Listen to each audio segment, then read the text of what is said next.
அந்த குழந்தைகள்லாம் பார்த்தீங்கன்னா அப்படி சிரிச்சுட்டே இருக்கும் அந்த குழந்தைகள். அந்த தூக்கத்தில் கூட சிரிப்பா அந்த குழந்தைகள். உறக்கத்திலும் குழந்தைகள் சிரிக்கிறார்கள்னு சொன்னா அந்த உறக்கத்திலே அந்த குழந்தைக்கு விளையாட்டு காட்டுவது என்பது இறை சக்தி தான் விளையாட்டு காட்டிக் கொண்டிருக்கிறதுன்னு சொல்லிட்டு சுவாமி குழந்தைக்கு விளையாட்டு காட்டுறான்னு சொல்லுவாளே தவிர நம்ம அந்த பூஜை பண்ணி எடுத்து டக்கு டக்கு டக்குன்னு அந்த குழந்தைக்கு விளையாட்டுக்காக அடித்து காண்பிக்க கூடாது.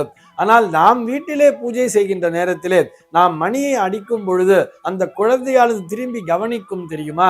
அந்த குழந்தையினுடைய அந்த காதுகளிலே இந்த மணி ஓசை சென்று அந்த குழந்தைக்கு அந்த இடத்திலே ஒரு ஈர்ப்பு என்பது வந்து சேர்கிறது அல்லவா?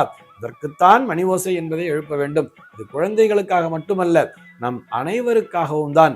ஒரு மணி ஓசை என்பதை எதற்காக எழுப்புகிறார்கள்? ஒரு எச்சரிக்கை செய்வதற்காக. எச்சரிக்கை என்று சொல்வதை விட கவனம் என்பது அந்த இடத்திலே வர வேண்டும், அட்டென்ஷன் என்பது அந்த இடத்திலே வர வேண்டும், எல்லோருடைய சிந்தனையும் அந்த பூஜையின் மேல் செல்ல வேண்டும் என்பதற்காகத்தானே ஆலயத்துல வந்து தீபாராதனையின் பொழுது கூட மணி ஓசையை எழுப்புகிறார்கள்.